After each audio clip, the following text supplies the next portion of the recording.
আসসালামু আলাইকুম। হাসিনার ফেরতের বিষয়ে ঢাকার সঙ্গে আলোচনায় প্রস্তুত ভারত, কথাটি বলছেন ভারতের পররাষ্ট্র সচিব বিক্রম মিশ্রি। তিনি বলেন যে হাসিনাকে ফেরত চেয়ে বাংলাদেশ থেকে যে আবেদন করা হয়েছে, বাংলাদেশ থেকে হাসিনাকে ফেরত চেয়ে যে অনুরোধ করা হয়েছে, এ বিষয়টি ভারত পরীক্ষা নিরীক্ষা করে দেখছে। পরীক্ষা নিরীক্ষা করে যতই দেখুক, এখন কথা হচ্ছে হাসিনাকে ভারত বাংলাদেশে ফেরত দিচ্ছে না। এর সবচেয়ে বড় কারণ হচ্ছে হাসিনা নিজে স্বীকার করছে যে ভারতকে আমি যা দিছি তা ভারত জীবনেও ভুলতে পারবে না।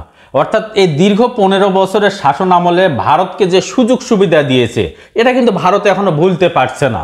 কিন্তু বর্তমান পরিস্থিতিতে দেখেন নির্বাচন কিন্তু আসন্ন, ফেব্রুয়ারিতে নির্বাচন হলে কোনো না কোনো দল সরকার গঠন করবে বা কোনো জোট সরকার গঠন করবে। সেই সরকারের সঙ্গে ভারতের সম্পর্ক কেমন হবে, হাসিনাকে যদি ফেরত না দেওয়া হয় সম্পর্ক কেমন হবে সেটা নিয়ে পরীক্ষা নিরীক্ষা করছে, অথবা হাসিনাকে যদি ফেরত দেওয়া হয় তারপরে তাদের ভারতের সঙ্গে বাংলাদেশের সম্পর্ক কেমন হবে সে বিষয় নিয়ে পরীক্ষা নিরীক্ষা তারা করছে। আরেকটা বিষয় নিয়ে ভারত জটিলভাবে পরীক্ষা নিরীক্ষা করছে, সেটা হচ্ছে আপনারা সবাই জানেন যে ভারতের বিশেষ করে পশ্চিমবঙ্গের পর্যটন শিল্প বাংলাদেশিদের উপরে নির্ভরশীল, এবং তামিলনাড়ু এবং আপনার হচ্ছে দক্ষিণের কিছু কিছু প্রদেশ আছে, হায়দ্রাবাদ, এখানকার যে চিকিৎসা বা হাসপাতাল ব্যবসা পুরাটাই বাংলাদেশ নির্ভর। কিন্তু হাসিনা ভারতে পালিয়ে যাওয়ার পর ভারতের সঙ্গে বাংলাদেশের ভিসার একটা জটিলতা তৈরি হয়, অর্থাৎ প্রায় বন্ধ হয়ে গেছে বললেই চলে। এখন এই পরিস্থিতিতে আপনার হায়দ্রাবাদ, তামিলনাড়ুর যে আপনার চিকিৎসা হাসপাতালগুলো ছিল এগুলো প্রায় বন্ধের ধারে কাছে, কারণ এগুলো পুরাটাই বাংলাদেশি রোগীদের উপরে নির্ভরশীল ছিল। পাশাপাশি ভারতের আপনারা জানেন পশ্চিমবঙ্গের ব্যবসাটা পুরাটাই বাংলাদেশের উপরে নির্ভরশীল। পশ্চিমবঙ্গের পর্যটন কেন্দ্র পুরাটাই বাংলাদেশের উপরে নির্ভরশীল।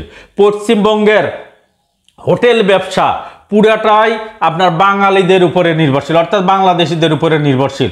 দীর্ঘ 1 বছর ধরে ভারতের পশ্চিমবঙ্গের ব্যবসা বাণিজ্যে বিশাল ধস, প্রায় ধ্বংস হয়ে গেছে, বন্ধের ধারে কাছে। অনেক দোকান ব্যবসায়ী ঘর ভাড়া পর্যন্ত দিতে পারছে না, অনেক হোটেল ব্যবসায়ী হোটেল বন্ধ করতে বাধ্য হয়েছে।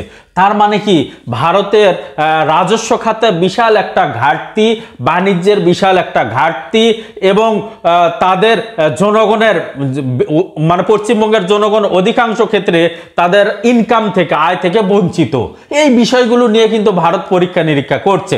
এখন সামনে দেখার বিষয় তারা যদি শেখ হাসিনাকে ফেরত দেয় তাদের সঙ্গে বাংলাদেশের সম্পর্ক কেমন হবে, যদি না দেয় সে সম্পর্ক কেমন হবে, এই বিষয় নিয়ে তারা জটিল থেকে জটিলতর পরীক্ষা নিরীক্ষা করছেন। বিষয়টি জানিয়েছেন ভারতের পররাষ্ট্র সচিব বিক্রম মিশ্রি। উনি দৃঢ়তার সঙ্গে বলেছেন যে এই পরীক্ষা নিরীক্ষা শেষে আমরা চূড়ান্ত একটা সিদ্ধান্ত দিব, হয় হাসিনাকে ফেরত দিব অথবা না দিব। ঠিক আছে দর্শক শ্রোতা, ভালো থাকেন। আসসালামু আলাইকুম।